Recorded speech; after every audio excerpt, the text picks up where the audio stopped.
Perkenalkan, kami dari kelompok 8, kelas 11 MIPA 2 ingin mempresentasikan hasil praktikum kami tentang laju reaksi. Sebelum itu, izinkan kami untuk memperkenalkan diri masing-masing. Perkenalkan, nama saya Seva Dewa Pangestu. Saya Safia Nur Rizky. Saya Tegawan Ramadan. Langsung saja kita akan membahas laju reaksi. Apa itu laju reaksi? Laju reaksi adalah laju berkurangnya konsentrasi suatu reaksi atau laju bertambahnya konsentrasi suatu hasil reaksi dalam satu satuan waktu. Laju reaksi dalam suatu sistem homogen pada suhu tertentu berbanding lurus dengan konsentrasi zat yang bereaksi. Setelah masing-masing konsentrasi dipangkatkan dengan koefisiennya. Beberapa faktor yang mempengaruhi laju reaksi diantaranya konsentrasi zat, luas permukaan, suhu, dan katalis. Nah, kali ini kita akan membahas dua, yaitu pengaruh konsentrasi zat terhadap laju reaksi dan pengaruh luas permukaan terhadap laju reaksi. Yang pertama, kami akan membahas tentang pengaruh luas permukaan terhadap laju reaksi. Apa sih tujuannya? Tujuannya adalah agar dapat menjelaskan pengaruh luas permukaan terhadap laju reaksi.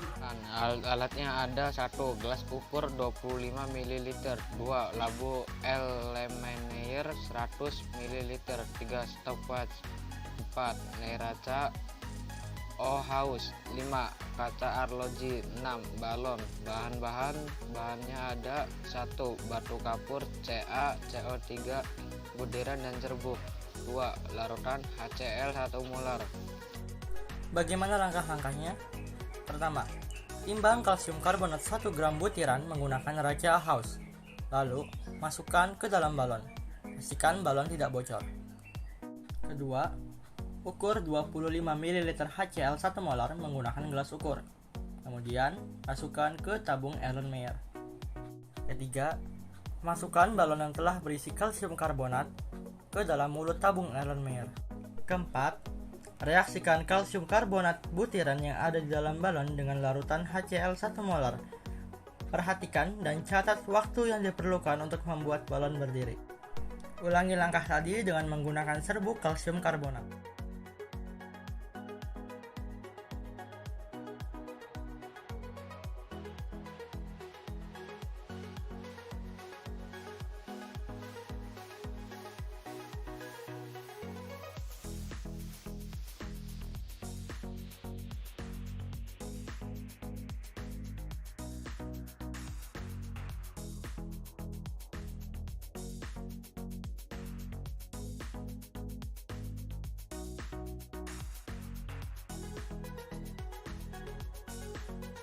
Akhirnya didapatkan data kalsium karbonat yang berbentuk butiran membutuhkan waktu 68 detik untuk membuat balon berdiri, sedangkan kalsium karbonat yang berbentuk serbuk membutuhkan waktu 8 detik untuk membuat balon berdiri.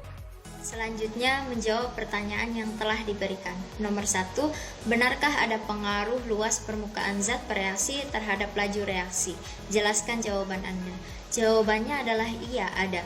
Pada saat praktikum, kalsium karbonat yang berbentuk butiran sangat lama membuat balon untuk berdiri, 1 menit lebih. Sedangkan kalsium karbonat yang berbentuk serbuk hanya membutuhkan waktu kurang dari 10 detik untuk membuat balon berdiri. Sangat jelas bahwa ada kaitannya antara luas permukaan dengan laju reaksi. Nomor 2, dapatkah Anda merumuskan hubungan antara luas permukaan sentuhan zat bereaksi dengan laju reaksi? Jawabannya adalah semakin besar luas permukaan, semakin cepat reaksi berlangsung atau laju reaksi semakin besar. Hal ini terjadi karena semakin besar luas permukaan, kemungkinan partikel untuk bertemu dan bereaksi akan semakin besar, sehingga menyebabkan lajunya semakin cepat. Semakin kecil luas permukaan, semakin lambat bereaksi berlangsung atau laju reaksi semakin kecil. Hal ini terjadi karena semakin kecil luas permukaan, kemungkinan partikel untuk bertemu dan bereaksi akan semakin kecil juga, hingga menyebabkan lajunya semakin lama. Cara memperluas permukaan partikel adalah dengan cara memperkecil ukuran partikelnya. Jadi kesimpulannya benar bahwa laju reaksi dipengaruhi oleh luas permukaan. Semakin besar luas permukaan, semakin cepat laju reaksinya. Semakin kecil luas permukaan, semakin lambat laju reaksinya. Dari praktikum, serbuk lebih cepat laju reaksinya karena serbuk memiliki luas permukaan yang besar. Sedangkan butiran lebih lambat laju reaksinya karena butiran memiliki luas permukaan yang kecil. Lanjut yang kedua, kami akan membahas tentang pengaruh konsentrasi terhadap laju reaksi. Apa sih tujuannya?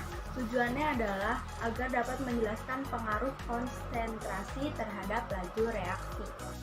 Alat dan bahan. Alat-alatnya ada: 1 gelas ukuran 25 ml, 2 gelas kimia 50 ml, 3 stopwatch, 4 pipet tetes. Bahan-bahannya ada: 1 larutan Na2S2O3 0,1 molar, 2 larutan HCl 1 molar, 2 molar dan 3 molar. Bagaimana sih langkah-langkah praktikumnya? Pertama, buat tanda silang dengan spidol pada selembaran kertas. Kedua, masukkan 5 ml larutan HCl 1 molar, ukur menggunakan gelas ukur, ke dalam gelas kimia. Letakkan di atas kertas yang diberi tanda silang dan ditambahkan 25 ml larutan Na2, S2, dan O3, 0,1 molar. Catat waktu yang diperlukan sejak penambahan sampai tanda silang tidak terlihat dari atas. Ketiga, ulangi langkah 1 sampai dengan 2 dengan mengganti larutan 1 molar dengan larutan HCl 2 molar dan 3 molar.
Akhirnya didapatkan sebagai berikut.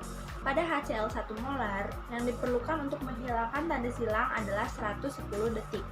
Pada HCl 2 molar, waktu yang diperlukan untuk menghilangkan tanda silang adalah 31 detik.